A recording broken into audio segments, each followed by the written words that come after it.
For many people outside the continent, the word Africa immediately brings certain images to mind: poverty, a war, corruption, disease, hunger, and underdevelopment. News headlines often reinforce these associations, presenting Africa as a place of endless crisis waiting to be solved by the rest of the world. While these issues certainly exist, as they do in many parts of the world, the problem is that they have come to dominate the global imagination of Africa. The continent is frequently reduced to a single story, one that overlooks its diversity, history, achievements, cultures, and agency. Dare I say the oversimplification of Africa? This perception did not emerge by accident. It has deep historical roots in colonialism and imperialism. During the 19th and 20th centuries, European powers justified their conquest of African societies by portraying Africans as primitive, uncivilized, and incapable of governing themselves. Colonial literature, travel writing, and political speeches often depict Africa as a dark and mysterious place in need of European intervention. These representations helped legitimize colonial rule while simultaneously denying the complexity and humanity of African people. One of the most famous literary examples is Joseph Conrad's Heart of Darkness, that was published in 1899, a novel that has long been celebrated in West literary circles. However, Nigerian writer Chinua Achebe strongly criticized the book for its portrayal of Africa. In his influential lecture, An Image of Africa, Achebe argued that Conrad reduced Africa to a backdrop against which Europe could define itself. Achebe famously described Conrad as a, and I quote, thoroughgoing racist, and argued that Africa was presented not as a place inhabited by fully human people, but as opposite of civilization. Achebe believed that such portrayals had shaped Western perceptions of Africa for generations.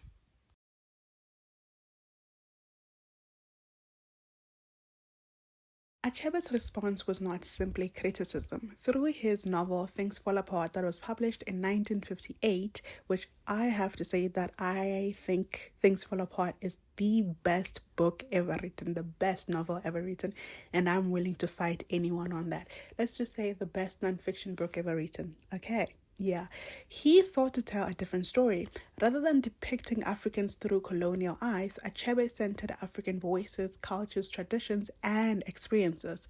The novel challenged stereotypes by showing the complexity of Igbo society before and during colonial intervention. Achebe believed that Africans needed to reclaim the power to tell their own stories.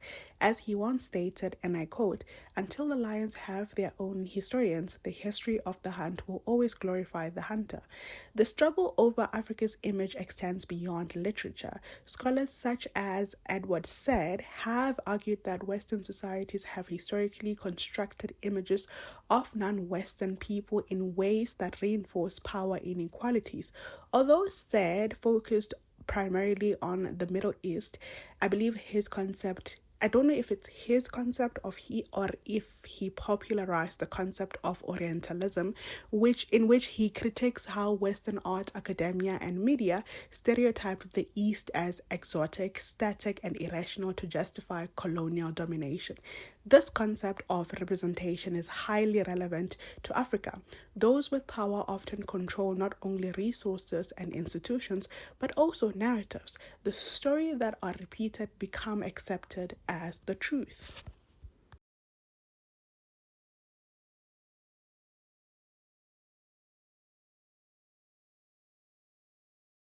I have talked about Ngugi wa Thiong'o on here before, and I feel like this book is very important. I feel like this book has so many good gems in it about decolonizing. But let me talk about him again. Another important voice is Ngugi wa Thiong'o, who has written extensively about the relationship between language, culture, and colonialism.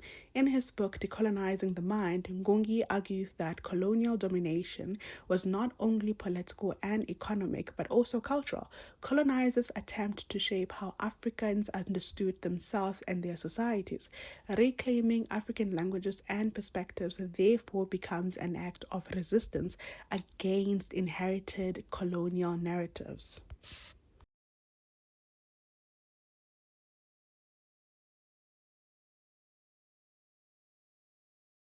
One of my most favorite TED Talks is by Chimamanda Ngozi Adichie. She has two, right? And they're both on my favorite list.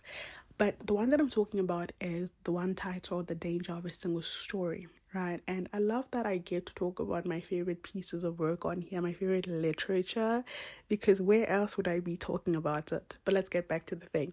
More recently, Nigerian author Chimamanda Ngozi Adichie has become one of the most influential voices discussing the dangers of simplistic representation of Africa. In her famous TED Talk, The Danger of a Single Story, she explains how repeated stereotypes can flatten entire people and places into one-dimensional caricatures. Adichie argues that stereotypes are not necessarily false but incomplete.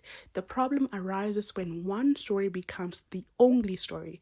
Her message resonates strongly in discussions about Africa because the continent's vastly diversity is often overshadowed by a narrow set of images.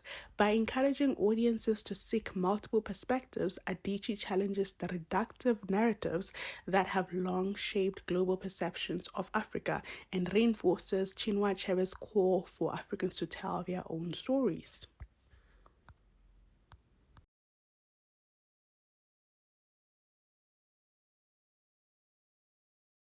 Okay, let's run it down. I said my favorite fictional book is Things Fall Apart by Chinua Achebe.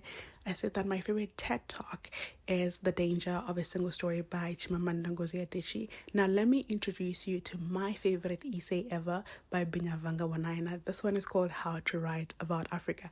And I believe the whole essay is worth a read and it's very relevant to what we're talking about. A similarly powerful critique of Africa's representation can be found in Kenyan writer Binyavanga Wanaina's satirical essay How to Write About Africa.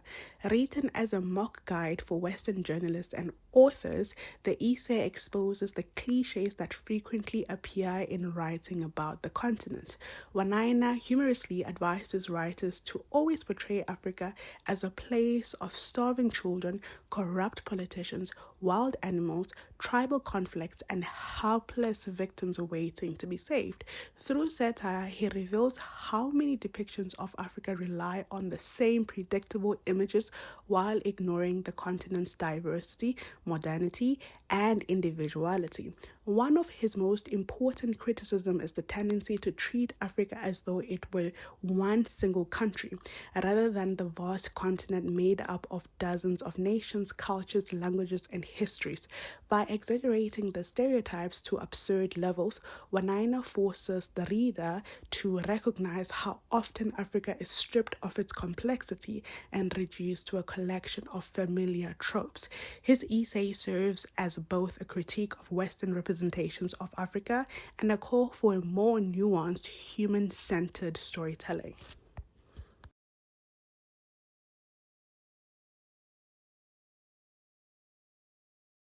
I'm sorry to break it to some of you, but Africa is not a country. It is a continent of more than 50 nations, thousands of languages, and countless cultural traditions.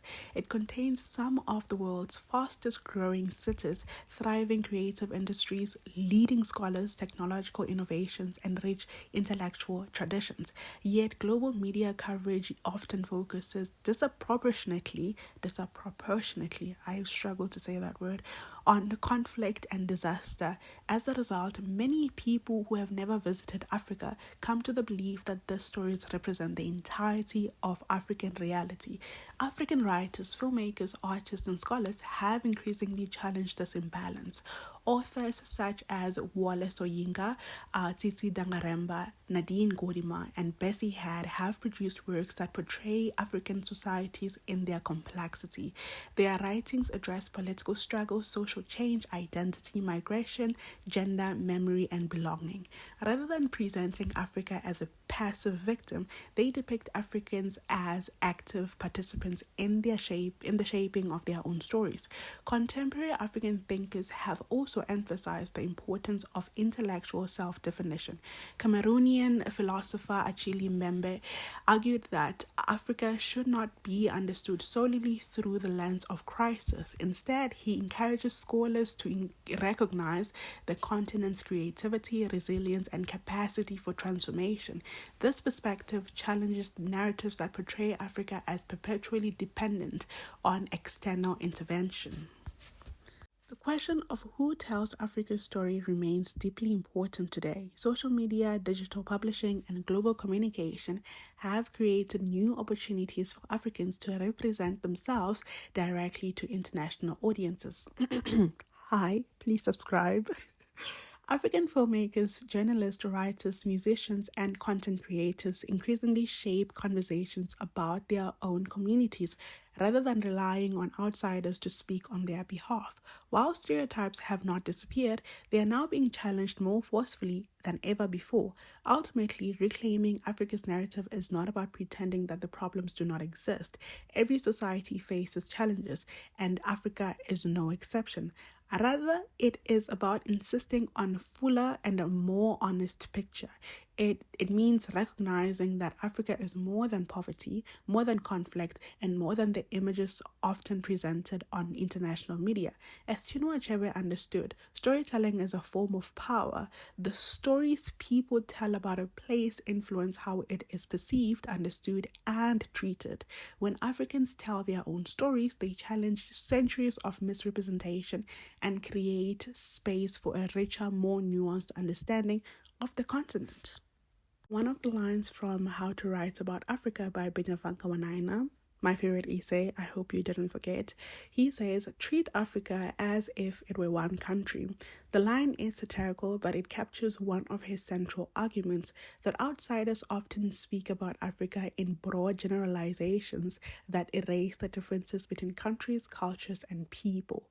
When read alongside Achebe's critique of colonial literature and Adishi's warning about the single story, Wanaina's essay strengthens the argument that Africa's image has often been shaped by outsiders who simplify the continent for their own audiences rather than engaging with its full complexity.